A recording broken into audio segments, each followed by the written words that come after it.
एक वो भी वक्त था जब दुकानदार के पास खोटा सिक्का चला देना ही सबसे बड़ा फ्रॉड समझा जाता था।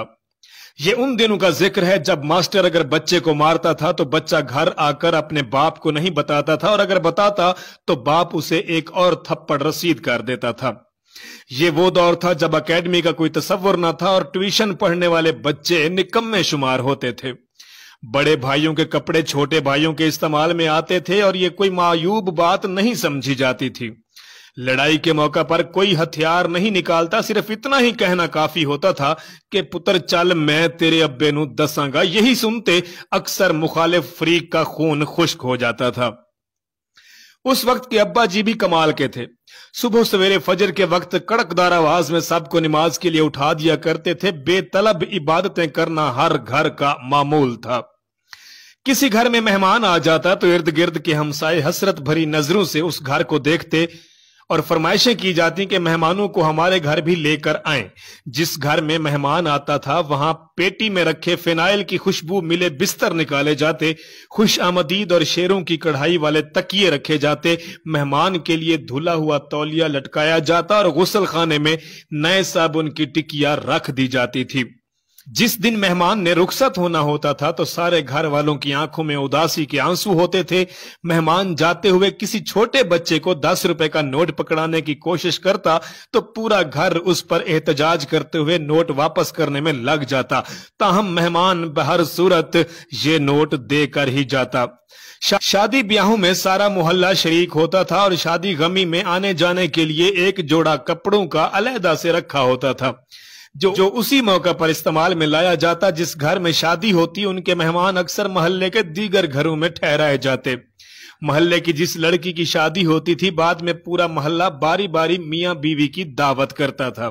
कभी किसी ने अपना अकीदा किसी पर थोपने की कोशिश नहीं की, कभी काफिर काफिर के नारे नहीं लगे। सबका रोना हंसना साझा था, सबके दुख एक जैसे थे। ना कोई गरीब था और ना कोई अमीर, सब खुशहाल थे। किसी किसी घर में ब्लैक एंड व्हाइट टीवी होता था और सारे मोहल्ले के बच्चे वहीं जाकर ड्रामे देखते थे।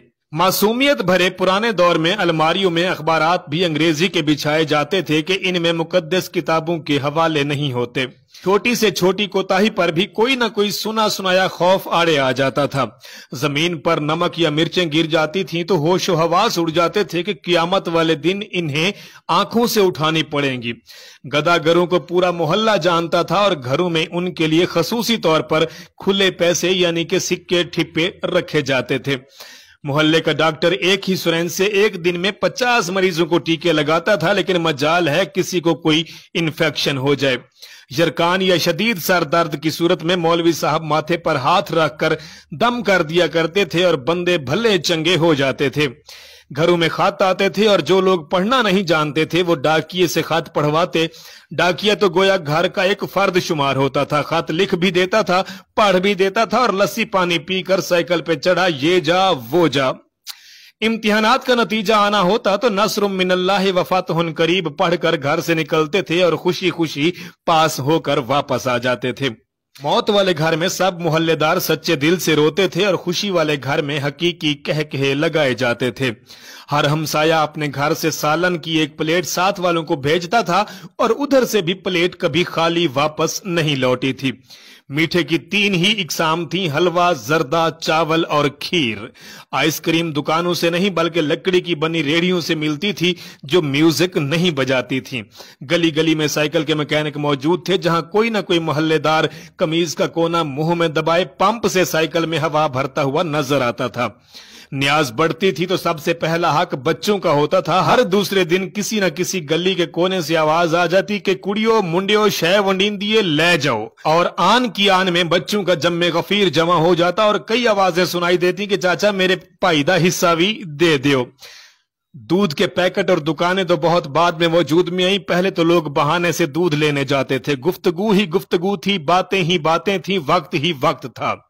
गलियों में चारपाइयां बिछी होती थी, मोहल्ले के बाबे हुक्के पी रहे होते थे और पुराने बुजुर्गों के वाकयात बयान कर रहे होते थे। जिन घरों में टीवी आ चुका था उन्होंने अपने दरवाजे मोहल्ले के बच्चों के लिए हमेशा खोल के रख दिए। मट्टी का लेप की हुई छत के नीचे चलता हुआ पंखा सख्त गर्मी में भी ठंडी हवा देता था। फिर अचानक सब कुछ तब्दील हो गया, हम कदीम से जदीद हो गए। अब बावर्ची खाना सीढ़ियों के नीचे नहीं होता, खाना बैठकर नहीं पकाया जाता, दस्तरखान शायद ही कोई इस्तेमाल करता हो।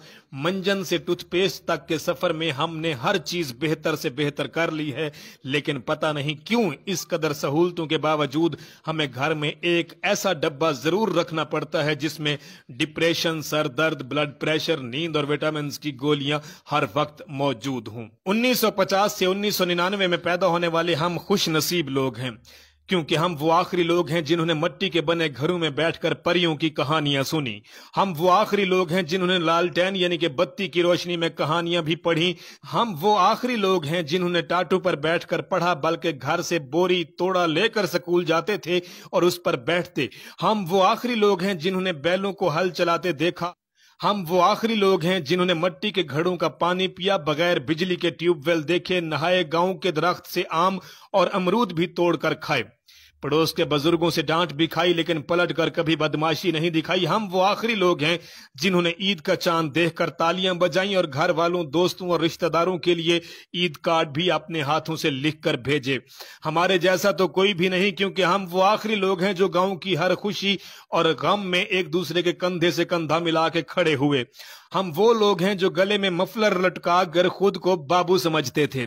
हम वो दिल फरेब लोग हैं जिन्होंने शबनम और नदीम की नाकाम मोहब्बत पे आंसू बहाए और अंकल सरगम को देख के खुश हुए। हम वो आखिरी लोग हैं जिन्होंने टीवी के एंटीने ठीक किए, फिल्म देखने के लिए हफ्ता भर इंतजार करते थे। हम वो बेहतरीन लोग हैं जिन्होंने तख्ती लिखने की स्याही गाढ़ी की, जिन्होंने स्कूल की घंटी बजाने को एजाज समझा। हम वो खुश नसीब लोग हैं जिन्होंने रिश्तों की असल मिठास देखी। हमारे जैसा तो कोई भी नहीं। हम वो लोग हैं जो रात को चारपाई घर से बाहर ले जाकर खुली फिजा में जमीनों में सोए, दिन को अक्सर गांव वाले गर्मियों में एक दरख्त के नीचे बैठकर गप्पे लगाते, मगर वो आखिरी हम थे। कभी वो भी जमाने थे सब सहन में सोते थे, गर्म मट्टी पर पानी का छिड़काव होता था, एक स्टैंड वाला पंखा भी होता था। लड़ना झगड़ना सबका इस बात पर होता था कि पंखे के सामने किसकी मंजी ने होना है। सूरज निकलते ही आंख सबकी खुलती थी, ढीठ बनकर फिर भी सब ही सोए रहते थे। वो आधी रात को कभी बारिश जो आती थी तो फिर अगले दिन भी मंजी गीली ही रहती थी। वो सहन में सोने के सब दौर बीत गए, मंजियां भी टूट गई, रिश्ते भी छूट गए। बहुत खूबसूरत खालिस रिश्तों का दौर। लोग कम पढ़े लिखे और मुखलिस होते थे। अब जमाना पढ़ लिख गया तो बेमुरव्वत मफादात और खुद गर्जी में खो गया। क्या जबरदस्त पढ़ा लिखा मगर दरअसल बेहिस जमाना आ गया है।